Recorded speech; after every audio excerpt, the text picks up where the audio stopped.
Hello mga kamali, samahan nyo kami, naligo pala kami, 3 hours pala ang biyahe bago kami makarating sa dagat. Ito na pala, dumating na pala kami sa cottage, tapos nag-arrange ka agad, nag-decorate, kaya yan yung iba hindi na i-decorate kasi mahangin masyado. Ito pala, naligo kami for celebration ng anak ko sa pag-graduate niya ng college po. Ay, panganay ko po, yun. Kaya umuwi talaga ako para may konting salo-salo para sa anak kong celebration po. Alas 7 na pala ng gabi kami dumating dito sa cottage, kaya kahit paikot-ikot na lang yung kanin kasi gutom na masyado, hindi pa tapos nag-decorate. Yung iba pinalaruan na lang yung balloon. Itong lalaki boyfriend pala ng kaya na kami na kinaumagahan na to. Sabi ng asawa ko, hindi daw kami sasakay kasi mahal daw yung bayad. Sabi niya, wag na. Yun pala, siya pala ang naunang sumakay dyan, di ba? Oo nga pala, pagpasensyahan niyo po, yung Tagalog ko kasi Bisaya ako. Sabi kasi nila, Tagalog ko daw, so bahala na kayo. So, umintindi sa Tagalog ko. Ito na, sumakay na kami paalis-alis kami. May pala naiwan sa cottage kasi hindi pwedeng iwanan na yung mga baon lang namin doon, walang tao, walang nagbantay kasi may pusa at aso. Baka kainin yung namin, yung lechon na frog at charot. Ito na, pasakay na kami dito. Ito na po yung view ng sa palibot po ng ng beach. Pala to, Digos Dawis. Diba? Kasama ko yung kapatid ko, yan. Tapos yung mga anak ko, tapos yung kapitbahay namin, diba? Sobrang saya-saya. At ito din yung driver ng barko na sinakyan namin. Ay, sorry, hindi pala barko to. Pambot pala. Diba? Palarga na pala to. Tapos ito, tinatanong ng driver kung anong oras kami makakarating sa West Philippines Sea. Ay, hindi pala.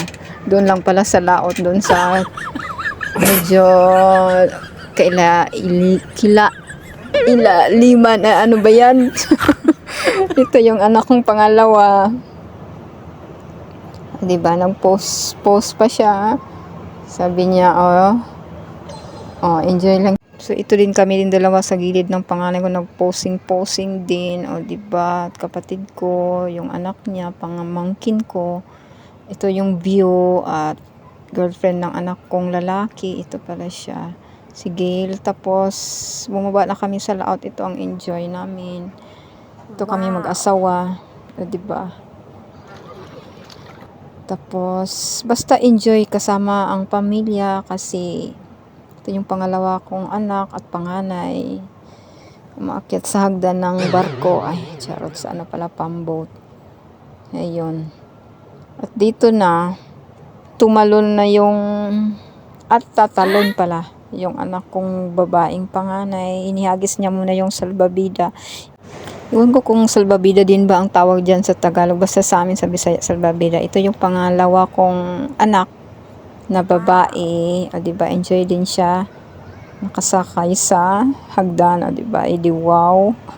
Tapos ito yung panganay ko, sabi niya talon daw siya, sige talon ka anak, wag lang mag eme. Yan, tumalo na siya, naka-slow mo pa, kunyari lang, tapos bumalik lang pala, umakyat.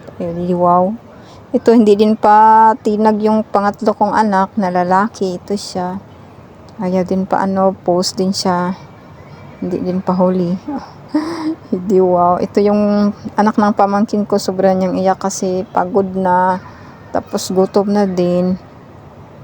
Sa unahan pala yung asawa ko. Kasi wala sa amin dagat kasi nasa bukid kami nakatira. So, kailangan namin tumingin ng dagat, diba? Kasi minsanan lang maligo. Yun. Ako din, pag sa gitna ng barko, sa pamboat pala, kumukuha din ako ng mga clips na video para sa buong kasamahan ko na pamilya. kapatid, pamangkin, ang saya-saya kaya kasama namin sila. Saya, kaya lang once in a year lang yung uwi ko, okay lang.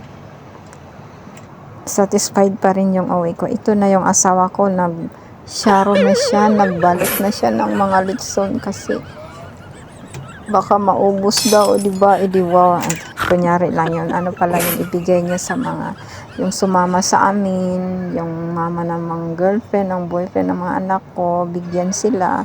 Tapos yung kapatid ko, bigyan din. Kaya ilagay sa supot-supot. Sinaro niya.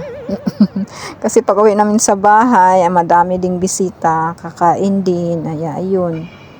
Pauwi na kami pala dito. Ito na, madami pa ring bitbit.